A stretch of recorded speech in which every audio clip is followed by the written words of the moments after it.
پاکستان کی سڑکیں، چوک چوراہے عاشقان رسول صلی اللہ علیہ وسلم کے خون سے آلودہ ہو چکے ہیں۔ یہود و ہنود بغلیں بجا رہے ہیں اور مسلمانوں کی سحریاں، افطاریاں جنازے اٹھاتے ہوئے گزر رہی ہیں۔ شیلنگ ہو رہی ہے، دھواں اٹھ رہا ہے۔ وہ منظر جو کبھی بیت المقدس میں یہودی اور صہیونی فوجوں کے ہاتھوں امت مسلمہ کی کشت و خون کا منظر تھا، وہ منظر جو ہمیں کشمیر کے اندر انڈین فورسز کی جانب سے نہتے کشمیریوں پر جو ظلم ڈھائے جاتے تھے، وہ منظر ہمیں لاہور، راولپنڈی، کراچی اور دیگر شہروں کے اندر نظر آ رہا ہے۔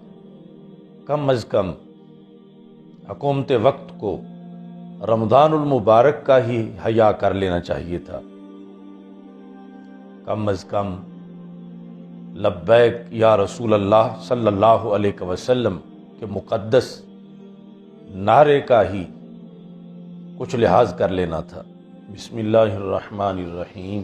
اللہ اکبر، اللہ اکبر، اللہ اکبر، لبیک لبیک لبیک یا رسول اللہ صلی اللہ علیہ وسلم۔ الحمدللہ رب العالمین، والصلاة والسلام علی رسولہ الکریم وعلی آلہ واصحابہ اجمعین۔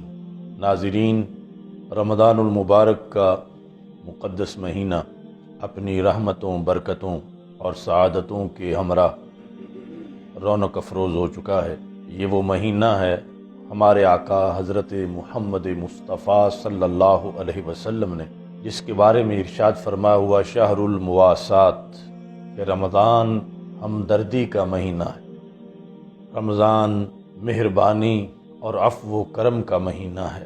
افسوس ہے کہ اس بار کا رمضان جس میں ہم موجود ہیں ہمیں لہو لہان نظر آ رہا ہے۔ جو مواسات اور ہمدردی کا مہینہ تھا اسے دہشت گردی کا مہینہ بنا دیا گیا۔ پاکستان کی سڑکیں، چوک چوراہے عاشقان رسول صلی اللہ علیہ وسلم کے خون سے آلودہ ہو چکے ہیں۔ یہود و ہنود بغلیں بجا رہے ہیں اور مسلمانوں کی سحریاں، افطاریاں جنازے اٹھاتے ہوئے گزر رہی ہیں۔ چھوٹے چھوٹے بچوں سے لے کر ضعیف العمر عاشقان رسول صلی اللہ علیہ وسلم تک بے دردی سے شہید یا زخمی کیے گئے ہیں۔ چادر اور چار دیواری کا تقدس بھی پامال کیا گیا ہے۔ عاشقان رسول صلی اللہ علیہ وسلم کے جلوسوں پر کہیں بختر بند گاڑیاں چڑھائی جا رہی ہیں اور کہیں زہریلے کیمیکل کی پھواریں ان پہ چلائی جا رہی ہیں۔ یہ مہینہ جو تسبیح و درود کا مہینہ ہے، اسے گولی اور بارود کا مہینہ بنا دیا گیا۔ شیلنگ ہو رہی ہے، دھواں اٹھ رہا ہے۔ وہ منظر جو کبھی بیت المقدس میں یہودی اور صہیونی فوجوں کے ہاتھوں امت مسلمہ کی کشت و خون کا منظر تھا، وہ منظر جو ہمیں کشمیر کے اندر انڈین فورسز کی جانب سے نہتے کشمیریوں پر جو ظلم ڈھائے جاتے تھے، وہ منظر ہمیں لاہور، راولپنڈی، کراچی اور دیگر شہروں کے اندر نظر آ رہا ہے۔ کم از کم حکومت وقت کو رمضان المبارک کا ہی حیا کر لینا چاہیے تھا۔ کم از کم لبیک یا رسول اللہ صلی اللہ علیہ وسلم کے مقدس نعرے کا ہی کچھ لحاظ کر لینا تھا۔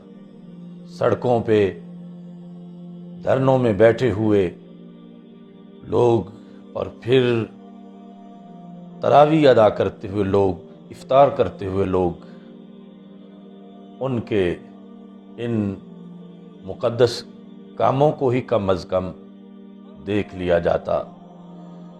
چلو کسی کے احتجاج کے طریقے سے اختلاف کیا جا سکتا ہے، مگر ناموس رسالت صلی اللہ علیہ وسلم کے مقدس مشن کو ہی پیش نظر رکھ لیا جاتا۔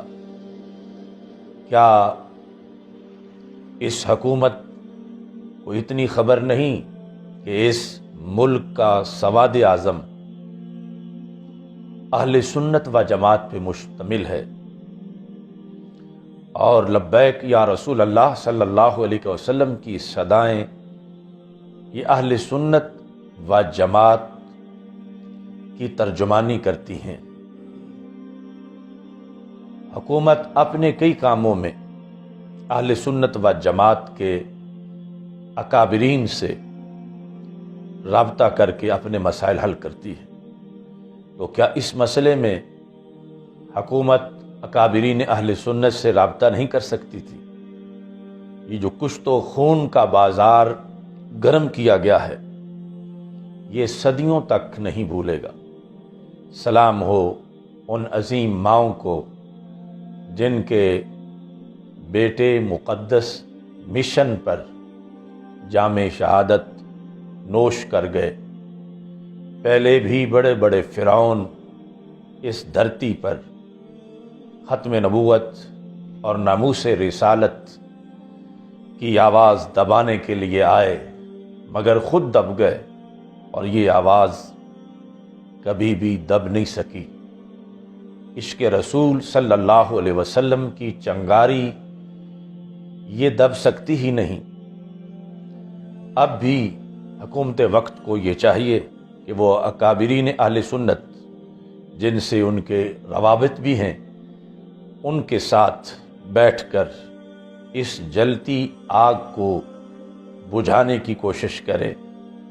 مٹ گئے، مٹتے ہیں، مٹ جائیں گے اعداء تیرے، نہ مٹا ہے نہ مٹے گا کبھی چرچا تیرا، وآخر دعوایا ان الحمد للہ رب العالمین۔